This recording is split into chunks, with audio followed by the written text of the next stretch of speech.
એ કહવા રાજા ભગત આ તો સાહેબ આ એને શોભે એને જે આ શોભે ચમકે એ બીજાના મોઢે ના શોભે પણ ભગતને યાદ કરતા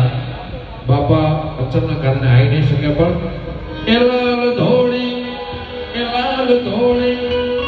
લાલ ધોળી રાજા બાપાની પાઘડી